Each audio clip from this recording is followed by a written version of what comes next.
राजधानी दिल्ली में शराब पीने के शौकीनों के लिए सरकार ने बड़ा ऐलान किया है। नमस्कार, मैं रुचि श्रीवास्तव और आप देख रहे हैं ARBP न्यूज। दरअसल दिल्ली में शराब की तस्करी को रोकने के लिए दिल्ली सरकार ने बड़ा कदम उठाते हुए एक्साइज पॉलिसी में बड़े बदलाव किए हैं, जिसके तहत दिल्ली में शराब पीने या खरीदने के लिए जो कानूनी उम्र 25 साल थी, उसे घटाकर अब 21 साल कर दिया गया है।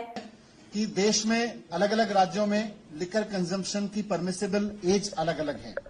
ये बहुत बार बात उठती रही है कि दिल्ली में ज्यादा है, जबकि गुड़गांव, नोएडा, उत्तर प्रदेश में कम है। तो ग्रुप ऑफ मिनिस्टर्स ने रिकमेंड किया है कि दिल्ली में लिकर कंजम्पशन की एज नोएडा, उत्तर प्रदेश के बराबर कर दी जाए। दूसरा एक फैसला लिया है कि एज गेटिंग होगी। एज गेटिंग का मतलब है कि जिस एज तक की परमिशन है, उससे नीचे के बच्चों को, उससे नीचे के व्यक्ति को ऐसे परमाइश में प्रवेश करने की अनुमति नहीं होती है जहां लिकर सर्व होती है। यानी कि रेस्टोरेंट्स, खासतौर से जहां बार्स हैं या लिकर कंजम्पशन अलाउड है, जहां पे जिनके पास परमिशन है लिकर कंजम्पशन का, उन रेस्टोरेंट्स में केवल अगर अकेले बच्चे आते हैं तो 21 साल से कम के बच्चे को, जो भी एज लिमिट है उससे कम के बच्चे को प्रवेश करने की अनुमति नहीं होगी। तो ये एक एज गेटिंग, एक इंटरनेशनल एक्सपीरियंस है, दुनिया भर में इसको लागू किया जाता है। खासतौर से माँ बाप इस बात को लेकर बहुत चिंतित रहते हैं कि हमारे बच्चे अगर अकेले जा रहे हैं तो वो कहीं जाके लिकर कंजम्पशन, कहीं लिकर उसमें बार में ना बैठें।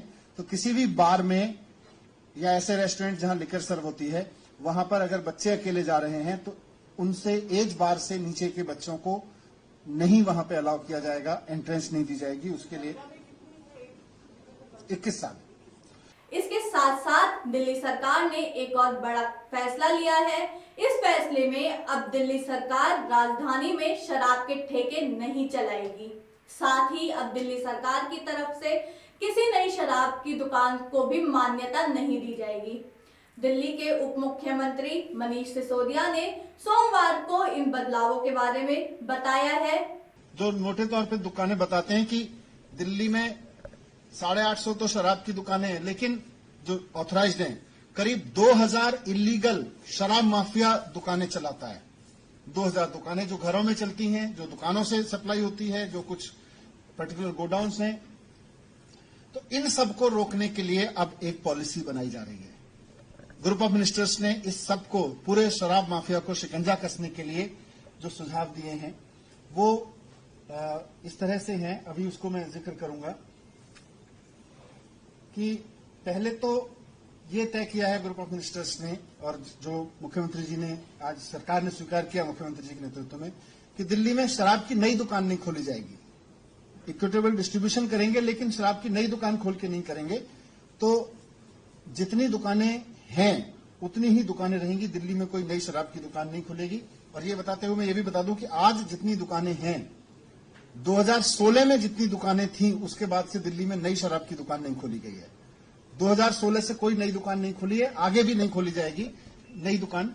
ये हमारा कमिटमेंट है यहाँ पे। आपको बता दें कि पहले दिल्ली में शराब पीने की न्यूनतम उम्र 25 साल थी, लेकिन अब 21 साल कर दी गई है। दिल्ली के उप मुख्यमंत्री मनीष सिसोदिया ने नई आबकारी नीति के बारे में बताते हुए कहा कि सरकारी शराब की दुकानें अब बंद होंगी और अब निजी लोगों को शराब की दुकानें दी जाएंगी। आपको बता दें कि शराब की दुकानों के लिए 500 मीटर वर्ग की जगह होना भी अनिवार्य है। तो वहीं सरकार को नई नीति से 2000 करोड़ सालाना राजस्व भी बढ़ने की उम्मीदें हैं। दिल्ली में 850 शराब की दुकानें हैं, लेकिन अब नई दुकानें नहीं खोली जाएंगी और पुरानी दुकानों का डिस्ट्रीब्यूशन सिस्टम भी ठीक किया जाएगा। साथ ही अब दिल्ली में शराब की कोई सरकारी दुकानें भी नहीं होंगी और राजधानी में शराब की दुकानों की क्वालिटी चेक करने के लिए सरकार की तरफ से क्वालिटी चेक का एक अपना नया इंटरनेशनल सिस्टम भी बनाया जाएगा। दूसरा, क्वालिटी लिकर, दिल्ली में जो भी लिकर सेल होगी उसकी क्वालिटी इंटरनेशनल स्टैंडर्ड्स की होनी चाहिए। वो लो क्वालिटी स्पुरियस लिकर ना हो, इसके लिए सरकार अपना एक इंटरनेशनल सिस्टम बनाएगी चेकअप का। दरअसल नई आबकारी नीति के तहत दिल्ली सरकार में अब ठेकेदारों के ऊपर सख्ती करने का भी जोर डाला जा रहा है। इस पूरे विषय पर आपकी क्या राय है, हमें कमेंट बॉक्स में जरूर बताएं और देखते रहिए ARBP न्यूज। नमस्कार।